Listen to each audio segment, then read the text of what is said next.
Assalamualaikum warahmatullahi wabarakatuh. Perkenalkan, nama saya Risa Ruhma Salsabila dengan NIM 19650124 dari kelas metode numerik A. Di sini saya akan menjelaskan mengenai ujian akhir semester dari mata kuliah metode numerik. Yang pertama yaitu penjelasan mengenai metode numerik. Apa yang dimaksud dengan metode numerik? Metode numerik ialah sebuah teknik untuk menyelesaikan suatu permasalahan yang diformulasikan secara matematis dengan menggunakan operasi hitungan, yaitu operasi tambah, kurang, kali, dan bagi. Mengapa menggunakan metode numerik? Metode numerik ini digunakan karena banyaknya permasalahan matematis yang tidak dapat diselesaikan menggunakan metode analitik. Di mana kita dapat menggunakan metode numerik?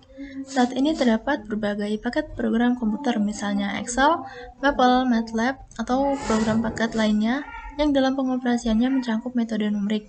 Dengan demikian, pemecah masalah tinggal menyesuaikan dengan karakteristik program paket tersebut dengan algoritma yang digunakan dalam pemecahan masalah. Siapa yang menggunakan metode numerik? Metode numerik digunakan oleh mereka yang tidak menemukan solusi atau pemecahan masalah dengan menggunakan metode analitik. Kapankah kita harus menggunakan metode numerik? Metode numerik biasanya digunakan saat menyelesaikan persoalan matematis yang penyelesaiannya sulit didapatkan dengan menggunakan metode analitik, yaitu menyelesaikan persamaan nonlinear, menyelesaikan persamaan simultan, menyelesaikan diferensial dan integral, interpolasi dan regresi, menyelesaikan persamaan diferensial, dan masalah multivariabel untuk menentukan nilai optimal yang tak bersyarat. Bagaimana tahap pemecahan masalah menggunakan metode numerik? 1. Pendefinisan masalah. Apa yang diketahui dan apa yang diminta. 2. Pemodelan. Persoalan dunia nyata dimodelkan ke dalam persamaan matematika. 3. Penyederhanaan model. Semakin kompleks model matematikanya, semakin rumit penyelesaiannya. Mungkin beberapa perandaian dibuat sehingga beberapa parameter dapat diabaikan. Model matematika yang diperoleh dari penyederhanaan menjadi lebih sederhana sehingga solusinya akan lebih mudah diperoleh. 4. Formulasi numerik. Setelah model matematika yang sederhana diperoleh, tahap selanjutnya adalah memformulasikannya secara numerik. 5. Pemrograman. Tahap selanjutnya adalah menerjemahkan algoritma ke dalam program komputer dengan menggunakan salah satu bahasa pemrograman yang dikuasai. 6.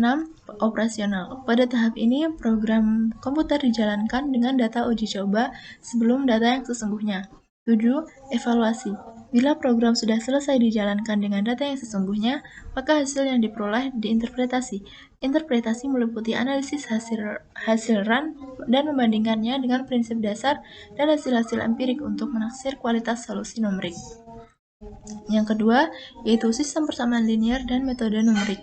Di sini terdapat dua metode, yaitu yang pertama metode Gauss. Apa yang dimaksud dengan metode Gauss? Metode Gauss atau metode eliminasi Gauss adalah suatu metode untuk mengoperasikan nilai-nilai di dalam matriks sehingga menjadi matriks yang lebih sederhana. Siapa yang menemukan metode Gauss? Ialah Carl Friedrich Gauss, adalah seorang matematikawan berkebangsaan Jerman yang mempunyai julukan Prince of Mathematics. Mengapa menggunakan metode Gauss? Karena metode eliminasi Gauss dikembangkan dari metode eliminasi, yaitu menghilangkan atau mengurangi jumlah variabel sehingga dapat diperoleh nilai dari suatu variabel yang bebas. Kapan menggunakan metode Gauss? Metode ini digunakan untuk mencari inverse dari sebuah matriks. Eliminasi Gauss-Jordan akan lebih terasa bermanfaat jika sistem persamaan linear tersebut terdiri dari banyak persamaan dan variabel. Semisal sistem tersebut mempunyai 5 persamaan dan 5 variabel di dalamnya. Bagaimana proses untuk metode eliminasi Gauss? Terdapat 3 jenis operasi yang dapat dilakukan dalam metode eliminasi Gauss. 1. Mengganti urutan 2 baris. 2. Mengalihkan baris dengan angka yang bukan 0. 3. Menambah suatu baris dengan baris yang lainnya. Contoh soal. Diketahui persamaan linear X ditambah 2Y ditambah Z sama dengan 6. X ditambah 3Y ditambah 2Z sama dengan 9. 2X ditambah Y ditambah 2Z sama dengan 12. Tentukan nilai X, Y, dan Z. Penyelesaian. Bentuk persamaan tersebut ke dalam matriks, yaitu menjadi 1, 2, 1, 6, 1, 3, 2, 9, 2, 1, 2, 12. Kemudian operasikan matriksnya. Baris kedua dikurangi dengan baris ke-1. Menjadi 1, 2, 1, 6, 0, 1, 1, 3, 2, 1, 2, 1. Kemudian baris ketiga dikurangi 2 kali baris ke-1. menjadi 1216, 0113, 0-3, 00. Baris ketiga ditambah 3 kali baris kedua menjadi 1116, 0113, 0039. Kemudian baris ketiga dibagi dengan 3 menjadi 1216, 0113, 0013. Maka mendapatkan 3 persamaan linear baru, yaitu X ditambah 2Y ditambah Z sama dengan 6. Y ditambah Z sama dengan 3, Z sama dengan 3. Kemudian lakukan substitusi balik, maka didapatkan Y ditambah Z sama dengan 3. Y ditambah 3 sama dengan 3, Y sama dengan 0. X ditambah 2Y ditambah Z sama dengan 6. X ditambah 0 ditambah 3 sama dengan 6. X sama dengan 3. Jadi nilai dari X adalah 3, Y adalah 0, dan Z adalah 3. Yang kedua yaitu metode Gauss-Jordan. Apa yang dimaksud dengan metode Gauss-Jordan? Metode Gauss-Jordan adalah pengembangan dari eliminasi Gauss yang hasilnya lebih sederhana lagi. Metode Gauss-Jordan menghasilkan matriks dengan bentuk baris eselon yang tereduksi. Siapakah yang menemukan metode Gauss-Jordan? Carl Friedrich Gauss adalah seorang matematikawan yang menemukan eliminasi Gauss yang kemudian disempurnakan oleh Camille Jordan menjadi eliminasi Gauss-Jordan.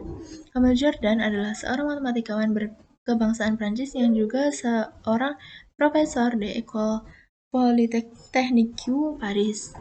Mengapa menggunakan metode Gauss-Jordan? Metode eliminasi Gauss-Jordan dipilih karena proses penghitungannya lebih sederhana dan teliti. Dengan memprogramkan metode eliminasi Gauss-Jordan ke dalam MATLAB dapat memberikan keuntungan, di antaranya efisiensi tenaga, waktu, dan tingkat error yang tidak jauh berbeda dengan perhitungan secara manual. Kapan menggunakan metode eliminasi Gauss-Jordan? Metode ini digunakan untuk mencari inverse dari sebuah matriks. Eliminasi Gauss-Jordan akan lebih terasa bermanfaat jika sistem persamaan linear tersebut terdiri dari banyak persamaan dan variabel. Misal sistem tersebut memiliki 5 persamaan dan 5 variabel di dalamnya. Kemudian bagaimana proses untuk metode Gauss-Jordan ini? 1. Ubah sistem persamaan linear yang ingin dihitung menjadi matriks augmentasi. Kedua, lakukan operasi baris elementer pada matriks augmentasi untuk mengubah matriks A menjadi dalam bentuk baris eselon yang tereduksi. Pengubahan dilakukan dengan membuat matriks yang elemen-elemennya adalah koefisien-koefisien dari sistem persamaan linear. Contoh soal. Diketahui persamaan linear X ditambah 2Y ditambah 3Z sama dengan 3, 2X ditambah 3Y ditambah 2Z sama dengan 3, 2X ditambah Y ditambah 2Z sama dengan 5. Tentukan nilai X, Y, dan Z. Penyelesaian. Bentuk persamaan tersebut ke dalam matriks, yaitu menjadi 1, 2, 3, 3, 2, 3, 2, 3, 2, 1, 2, 5. Kemudian operasikan matriks. Baris ke-2 dikurangi 2 kali baris ke-1, baris ke-3 dikurangi 2 kali baris ke-1. Jadi 1, 2, 3, 3, 0, min 1, min 4, min 3, 0, min 3, min 4, min 1. Kemudian baris ke-3 dikurangi 3 kali baris ke-2, menjadi 1, 2, 3, 3, 0, min 1, min 4, min 4, 0, 0, 8, 8. Kemudian baris ke-3 dibagi 8 dan baris ke-2 dibagi min 1. Menjadi 1, 2, 3, 3, 0, 1, 4, 3, 0, 0, 1, 1. Kemudian baris ke-2 dikurangi 4 kali baris ke-3, menjadi 1, 2, 3, 3, 0, 1, 0, min 1, 0, 0, 1, 1. Kemudian baris ke-1 dikurangi 3 kali baris ke-3, menjadi 1, 2, 0, 0, 0, 1, 0, min 1, 0, 0, 1, 1. Dengan hasil akhir 1, 0, 0, 2, 0, 1, 0, min 1, 0, 0, 1, 1. Maka didapatkan hasil dari X yaitu 2, Y adalah min 1, dan Z adalah 1. Sekian presentasi dari saya. Terima kasih. Wassalamualaikum warahmatullahi wabarakatuh.